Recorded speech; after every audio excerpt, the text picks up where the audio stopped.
আমাদের এক আব্বা আছেন আল্লামা খুরশিদ আলম কাসিমি দামাত বরকাতুহুম। উনি একবার মাহফিল করে আসতেছেন ঢাকা শহরে। ঢাকা শহরে আসার পথে ওনাকে সেনাবাহিনী কি র্যাব আটকাইছে। হুজুর, হ্যাঁ হুজুর, গাড়ি থামাইছে। ব্যাগে কি আছে? উনি অস্ত্র। কি? হ্যাঁ, ব্যাগে অস্ত্র আছে মানে কি ব্যাপার? আপনি বেটা 1 নম্বর অস্ত্র আছে। হুজুরে কইছে, এই গাড়ি সাইড কর, গাড়ি সাইড কর। সাইড করছে। ড্রাইভার এসে গাড়ি তল্লাশি করছে। হুজুর কয়, তল্লাশি করার দরকার নেই বাপ, কিছু সাবান আছে রে। মানুষ আমার কাপড় কাচা সাবান হাতিয়ে দিছে। সুবহানাল্লাহ কয় না কেন? ওই এবার কয় কি? কয় ঠিক আছে, তাহলে ব্যাগ দেখান। হুজুর কয়, হ্যাঁ অস্ত্র তো আমার ব্যাগেই আছে। সেনাবাহিনী আগ্রহের সাথে ব্যাগ খুলছেন। ব্যাগ খুলে দেখে কোরআন। তো হুজুরে এখন হেরা কয়, হুজুর এটা তো হুজুরে কয়, এই ফকন্নির ফোলা, আমাদের কাছে অস্ত্র থাকে মানে 30 পারা কোরআন, এইটাই হলো আমাদের কাছে অস্ত্র। এখন উনি বলছেন, হে অস্ত্র কই থেকে জানোস না? কয় জানি হুজুর। কই থাকে? কয় বিশ্ববিদ্যালয়। আমরাও জানি হুজুর, কিন্তু আপনাদের পিছনে না দৌড়েলে হুজুর আমাদের ম্যাডামে খালি চাপ দেয়, এই জন্য আমরাও দৌড়ে হুজুর, মাফ চাই, দোয়াও চাই। কথা কয় না। শোনেন, এক দেশে ছিল এক চোর, তার নাম ছিল কাল্লা চোরা। কি চোরা? হেজরে কন কি চোরা? কাল্লা চোরা। এই কাল্লা চোরারে সবার নাম শুনছে, কিন্তু চেহারা দেখছে না। কি দেখছে না? কথা কয় না। চেহারা দেখছে না, কিন্তু কি শুনছে? কথা কয় না। কি শুনছে কন? এমনকি তার নাম শুনে দেশের বাদশাহ পেরেশান। কি সুরে চেহারা দেখা না, নাম কয়, কথা কয় না। একদিন মাগরিবের পর কাল্লাচোরা দেখলো এক দোকানদার বসে বসে ক্যাশের টাকা গুনতেছে। কিসের টাকা? সারাদিন ব্যবসা করে ক্যাশের টাকা গণ না দোকানদাররা, ক্যাশের টাকা গুনতেছে। এখন কাল্লাচোরা যায় বলে কি, হে মিয়া, সবার সামনে বসে বসে টাকা গুনতেছ, কাল্লাচোরা দেখলে নিয়ে যাবে? দোকানদার কয়, ধর মিয়া, ফালতু কথাবার্তা কন মিয়া, কাল্লাচোরা আমার সামনে থেকে টাকা নেবে কেমনে? তুমি কি বুঝতে চাও? বলে হ্যাঁ। বলে আমি তাহলে বুঝাতে পারি। তো কাল্লাচোরা তার সামনে বসে গেছে। বসে কয়, এইভাবে তোমার সামনে বসবে। আচ্ছা, তারপর দোকানদারের হাত থেকে টাকা নিছে। এইভাবে তোমার হাত থেকে টাকা নেবে। তারপর এবার টাকাগুলো গুনছে। এইভাবে গুনবে। তারপর এরপরে উঠে দাঁড়াচ্ছে, এইভাবে দাঁড়াবে। তারপর দিছে দৌড়, এইভাবে দৌড় দিবে। জোরে কন, ঠিক না বটে? কথা কন না কেন? এখন দোকানদার বুঝলো, হায় হায় রে, এই লোক তো কাল্লাচোরা। কথা কন না কেন? এখন দোকানদার বের হওয়ার পরে পুরা বাজার ঘেরাও করে ফেলছে। কাল্লাচোরা দেখলো কি, হায় হায় রে, লা ইলাহা ইল্লাল্লাহ সুবহানাকা ইন্নী কুনতু মিনাজ জালিমিন। বাপ রে বাপ, বাজারের সব জায়গাতে আমারে ঘিরে ফেলছে, এখন কি করা যায়? কাল্লাচোরা নিজেই বলা শুরু করলো, কাল্লাচোরার টাকা নিয়ে গেল। কথা কয় না। আমাদের দেশে যারা সন্ত্রাসী, আমাদের দেশে যারা দুর্নীতিবাজ, তারাই বলে আলেমরা সন্ত্রাস। এই মিছিল তারা, এই স্লোগান তারা এজন্য দেয় যাতে 18 কোটি মানুষ বুঝতে না পারে তার আমেরিকায় 16,000 কোটি টাকা ব্যাংকে পাচার করা আছে। এজন্য কি বলে? আলেমরা সন্ত্রাস। কথা কয় না কেন? নিজে কি সন্ত্রাসের বাপ। কথা কয় না কেন? তারা বলেন মাসনুন দোয়া কোথায় পাওয়া যায়? মাদ্রাসায়। কোথায় পাওয়া যায় বলেন? যারা শিক্ষিত মানুষ তারা তো বলে, হ্যাঁ, ঘুমানোর সময় কি বলে? Good night. কথা কয় না। শুভরাত্রি। বাবরে, কথা কয় না। আমরা ঘুম থেকে উঠে কি বলি? রাসূলুল্লাহ সাল্লাল্লাহু আলাইহি ওয়াসাল্লাম বলছেন, এই ঘুম থেকে উঠে যদি কেউ 3টা কালেমা পড়ে, এরপরে সে যা দোয়া করবে তা দোয়া কবুল হয়ে যাবে। সুবহানাল্লাহ। কেউ যদি ঘুম থেকে উঠে পড়ে, বলেন লা ইলাহা ইল্লাল্লাহ। বলেন সবাই, লা ইলাহা ইল্লাল্লাহ ওয়াহদাহু লা শারীকা লাহু লাহুল মুলকু ওয়া লাহুল হামদু ওয়া হুয়া আলা কুল্লি শাইইন কাদির। সুবহানাল্লাহ ওয়ালহামদুলিল্লাহ ওয়া লা ইলাহা ইল্লাল্লাহ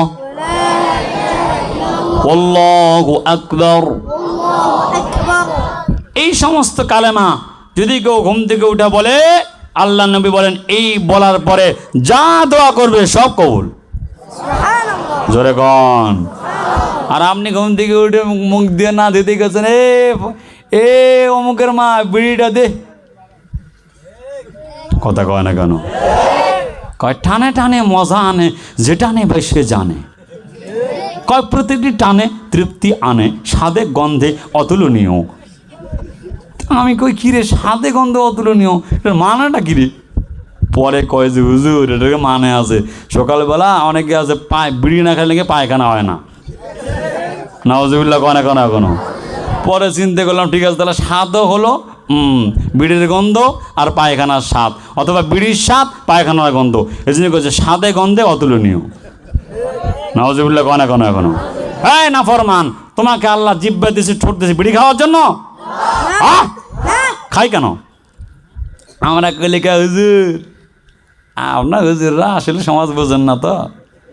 হে যে এমন সমাজ বুঝছে, হে বিড়ি খায় না কিন্তু, তো চার দোকানে গিয়া বসছে, বসে একজনে কয় ইয়া ভাইজান বিড়ি খান না? না আসলে আপনি সমাজের লোক না ভাইজান, বুঝছেন, এক দুই টান দিবেন বাহে, কি এক সমস্যা হয় এলা তোমার? কয় না, জোরে কয় না কেন? কন না কেন? কন না কেন? এখন কয় তাহলে বাহে দেও দেখি মুখে মুয়ে না টান দিয়ে দেখো বাহে কেমন কেমন নাকছে না দেখি। এখন একদিন টান দেখো গন্ধ বাহে, না একদিন খান তো এটা অভ্যাস হয়ে যাবেন, সমস্যা নেই। নাওয়াজুবিল্লাহ কয় না এখনো নাওয়াজুবিল্লাহ কয় না জোরে। খাইতে খাইতে খাইতে খাইতে 3-4 দিন পরে কয় কি বাকি মুই এখন মোটামুটি 5টা বিড়ি খাওয়া দিনে। নাওয়াজুবিল্লাহ কন। সমাজ করতে গিয়ে আসে তার জীবন শেষ, 1 নাম্বার শেষ। এই জন্য ভাইরা আমার, মাসনুন দোয়া কোথায় পাওয়া যায়? মাদ্রাসায়। ইনশাআল্লাহ এই মাদ্রাসাগুলো জিন্দা রাখবো তো আমরা? আসতে কয়, জোরে কন, জোরে কন। 3 নাম্বার, সব কাজ করবো রসুলের সুন্নত তরিকায়। জোরে কন, কার তরিকায়? গোসল করবো কার তরিকায়? খালি বিয়েটা করবো মুদির তরিকায়, ইন্ডিয়ার তরিকায়। বিয়ের সময় গায়ে হলুদ দিব, বউ ভাত দিব, স্বামীর ভাত দিব, ডেক সেট করবো, বউ বেটি নাচানাচি করবো, হেয়ার গায়ে পড়বে, আপনি ওর গায়ে পড়বেন, তাই না? হ্যাঁ, আপনি যে দোস্ত 1 লাখ টাকা খরচ করে ডেক সেট বাজাইলেন, কারে সন্তুষ্ট করার জন্য বাজাইছেন? লাখে ফেরেশতা আপনারা জাহান্নামে নিক্ষেপ করো মিয়া। এক বিয়ের জন্য 5 দিন গান বাজায়, কথা কয় না কেন? আসতে কয়। হ্যাঁ, তাহলে বলেন সব কাজ করবো কার তরিকায়? বিবাহ সাথীটা কার তরিকায়? জোরে কন বাবারা। রাগ করলেন নাকি? করেন তো দেখি, রাগ করে কাল থেকে নামাজ পড়া শুরু করবেন। রাগ করে বউরিকা ভিড়ায়, কথা কয় না কেন? রাগ করে 2 টাকার নামাজ পড়তে পারে না, রাগ করে একজন থাপ্পড় দেয়। এটা হইল? এটা বীর পুরুষের পরিচয় নাকি? তা এই গেল, সব কাজগুলো আমরা করবো কার তরিকায় ভাইরা আমার? রসুলের তরিকায়। 4 নাম্বার, রসুলের জীবনী পড়ো। কার জীবনী পড়বো আমরা বলেন? বহু নেতা নেত্রীর জীবনী বললেন, জীবনে উপন্যাস, ভালোবাসার লাল গোলাপ, দেখা হবে 1 বৈশাখ, এটা কথা কয় না কেন? এগুলা বাদ দেন, নবীজির জীবনী কিনবেন ইনশাআল্লাহ। কন সবাই বলেন। নিজে পড়তে না বলে বউরে পড়তে দিবেন, বউ পড়তে না বলে ছেলে বলবেন, এই সবার জীবনী শুনলাম রে, নবীর জীবনীটা শোনালই। নবীর জীবনী শুনতে গিয়ে যদি চোখ দিয়ে মহব্বতে পানি বের হয়, এটা আপনার নাজাতের ওসিলা হবে। কার জন্য কান্দেন মিয়া? নেতা জেলে গেছে তাই ওই কান্দে, কিন্তু নবীরে গালি দেয়। হে কয় কি জানেন? এটা আমাদের দেশের কথা নয়, ওটা ইন্ডিয়ার লোকদের কথা। নাউজুবিল্লাহ কন। হ্যাঁ, নবী কি শুধু ইন্ডিয়ার? কথা কয় না, কথা কয় না। নবী কি শুধু পাকিস্তানের? আল্লাহ কি বলছেন? ওয়ামা আরসালনাকা ইল্লা রাহমাতাল লিল আলামিন।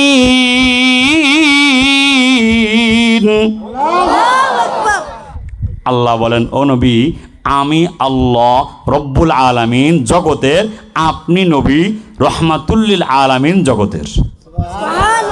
আস্তে কয়, আস্তে গণ। নবীর ইজ্জত সম্মান, নবীর মর্যাদা, নেতার মর্যাদা বেশি না নবীর মর্যাদা বেশি? নেতার জন্য যদি জেলে যান, নবীর জন্য ফাঁসিতে যাওয়ার ইচ্ছা আছে? কথা কয় না, কথা কয় না কেন? এই যে নবীর জীবনী পড়তে হবে আমাদের ইনশাআল্লাহ। কোন বলেন 5 নাম্বার? বলেন বলেন সবাই বলেন, বলেন নিয়মিত প্রতিদিন দুরূদ শরীফ পড়া। কয় হুজুর দুরূদ শরীফ আবার কি? এটা কি কইলেন? বহু লোক আছে আমাদের বাংলা কি আপনাদের দিনাজপুরের একজন দাওয়াতের অনেক বড় আলেম আছেন, দাওয়াতুল ইসলাম নামে ওনার একটা সংগঠন আছে, আল্লামা জুবাইর ইসলাম সাহেব নাম ওনার। উনি বলে উনি এক এলাকায় দাওয়াত দিয়ে গেছেন, যা জিজ্ঞেস করছে তোমার নবীর নাম কি? নবীর নাম জানে কি? হাসে কেন? নাউজুবিল্লাহ কন। তাহলে এই সমস্ত জায়গায় আমাদের দাওয়াত পৌঁছানোর দায়িত্ব আছে না নাই বলেন? তো এই জন্য খ্রিস্টানরা ওই সমস্ত জায়গায় কাজ করতেছে, যা ওরা বলে কি, এই জানো তোমাদের নবীর তো সুপারিশ করার কোনো অনুমতি নাই। ঈসা নবী সুপারিশ করবো? নাউজুবিল্লাহ কন। এই জন্য ভাইরা আমার, আমরা আমাদের নবীর জীবনী আমরা পড়বো ইনশাআল্লাহ। বলেন এবার 5 নম্বর বলেন, নিয়মিত প্রতিদিন বলেন দুরূদ শরীফ পড়বো ইনশাআল্লাহ। এই 5টি কাজ যদি কেউ করতে থাকে, আমাদের খুলনা হযরত বলে অটোমেটিক নবীজির মোহাব্বত আল্লাহ তার দিলে দিয়ে দিবেন।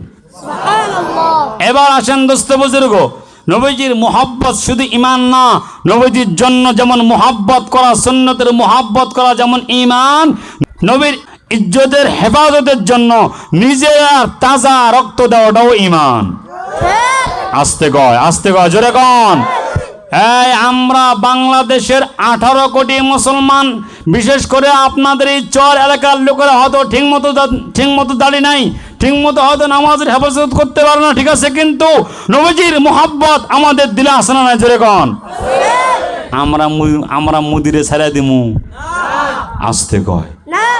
আমরা মুদিরে ভালো করে চিনি, এই মুদি হলো সেই মুদি যিনি বাবরি মসজিদ ধ্বংস করেছেন।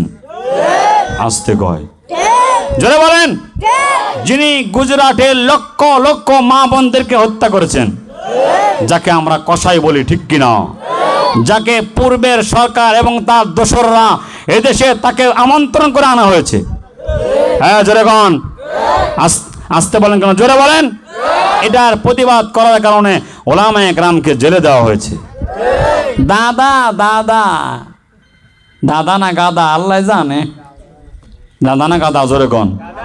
ফেরাউনে কি বলছে? আমি খোদা। আল্লাহ কয় তুই খোদা না, তুই হলো কাদা। এজন্য সমুদ্রে গিয়ে পানি খেয়েছিস আর কাদা খাইছিস। কথা কয় না কেন? এই তাহলে বলেন, আমরা আমাদের নবীকে যদি কেউ অপমান করে, আমরা ইন্ডিয়ারে ছেড়ে দেবো? বিশ্বের কোন দেশে নবীজির অপমান করলে আমরা মুসলমানরা কাউকে ছাড়তে রাজি? আসতে কয় রাজি? ভাইয়েরা আমার, নবীজির দুশ্মন এখনো, কথা কয় না, এখনো আছে। মাদ্রাসার দুশ্মন এখনো, মসজিদের দুশ্মন এখনো, তবলিগের দুশ্মন এখনো, ওলামাদের দুশ্মন এখনো। আমাদের কথাগুলোকে কাট কাট করে যে ম্যাডামকে শোনায়, ম্যাডাম দেখেছেন আপনার দেশে বাস করে আর আপনার বিরুদ্ধে কথা বলে, এগুলোকে আপনি শাস্তি দেন না কেন? নাউজুবিল্লাহ কয় না? দিছেন তো 3 বছর, কিন্তু যাওয়ার সময় ছিঁড়া কেতাটাও নিতে পারছেন না গো। আহা হা হা, কথা কয় না। আল্লাহ কয় আমি যারে ধরি তারে ছিঁড়া কেতা নেওয়ারও সময় দেই না। আসতে কয় দেখি এরা। আপনারা কি মির্জাফরের পক্ষে আছেন নাকি মিয়া? জোরে কন। আল্লাহ যারে ধরে তারে ছিঁড়া কেতা নেওয়ার সময় পাইছেনি? সময় গণা ভবনের হাঁস গিলেও মাঝিল হয়ে গেছে গা, আর কপা।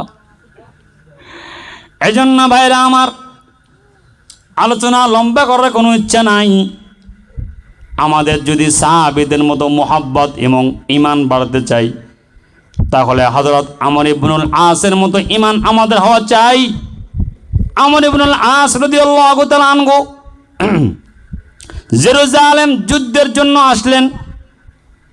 ইহুদি খ্রিস্টানরা মনে মনে পরিকল্পনা করতেছে, মুসলমানরা কখনো কারো উপরে আগে আগে আক্রমণ করে না। ভাই উঠাউঠি না অল্প সময়, আমি মুসাফির মানুষ, শেষ করে দেবো না নাকি? ও না, শেষ করে দিই এখনই।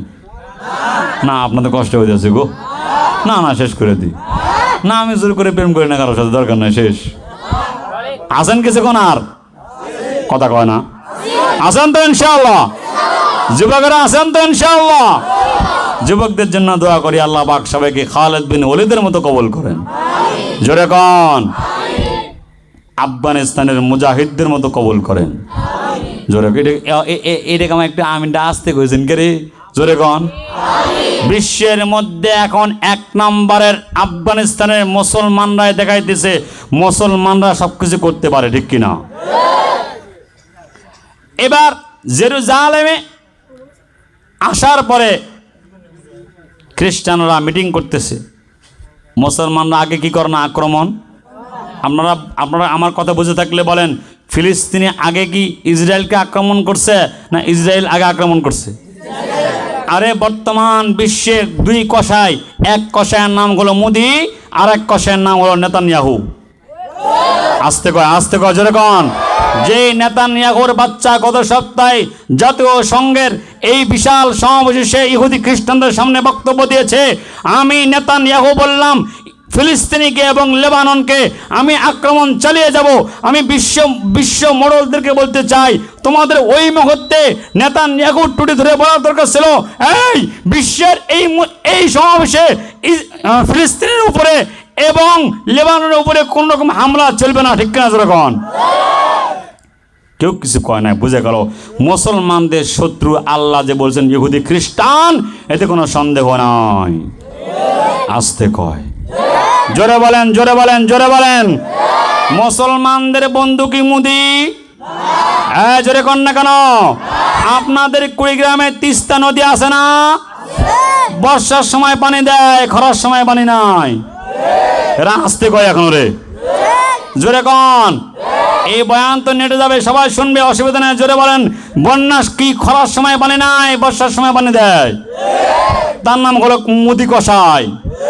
কথা কয় না কেন? কথা কয় না কেন? কথা কয় না কেন? কথা কয় না কেন? তার নাম কি কসাই? মোদি কসাই। বলেন বর্ষার সময় পানি দেয় কন? হ্যাঁ, জোরে কন। বলেন বর্ষার সময় পানি দেয়, খরার সময় তার নাম কি? মোদি। মোদি আসতে কয়, মোদি কসাই। এখন নেতানিয়াহু বলে কি, আমরা ফিলিস্তিনিকে ধ্বংস করব। নাউজুবিল্লাহ কোন। আমরাও বলতে চাই, ঠিক আছে, আমরাও ইনশাল্লাহ দোয়া করতে থাকি। তোমাদের ইহুদি খ্রিস্টান যারা আছো, তোমাদেরও একদিন পালাবার সময় তোমরাও পাবা না। জোরে কোন। এবার আমর ইবনুল আস ওনারা জেরুজালেমে আসলেন। সাহাবায়ে কেরাম সবাই অবস্থান করতেছে, কিন্তু কেউ কোনো আক্রমণ করে না। খ্রিস্টানদের এক পাদ্রী রাত্রিবেলা বুদ্ধি করলো যে আমাদের ঈসা নবীর মূর্তি, তাদের ঈসা নবীর মূর্তির নাক বানানো ছিল, মূর্তি বানানো ছিল জেরুজালেমের চৌরাস্তায়। খ্রিস্টান পাদ্রী রাত্রি 12টার পরে আইসা ঈসা নবীর মূর্তির নাকটা ভেঙে ফেললো। সকালবেলা ওইটা ইহুদি খ্রিস্টানরা মিছিল শুরু করলো, হায় হায় মুসলমানরা আমাদের নবীর নাক ভেঙে ফেলছে, আমরাও মুহাম্মদ নামে মূর্তি বানাবো, মূর্তি বানায় মুহাম্মদের নাক আমরাও ভাঙবো। আমর ইবনুল আস ওনার কাছে খবর পৌঁছে গেছেন। উনি বলে, না রে, আমি আমর ইবনুল আস থাকতে আমি আমার জীবনে তাজা নাক দিতে রাজি আছি, কিন্তু নবীজের নামে কোনো মূর্তি বানাইতে আমি রাজি না।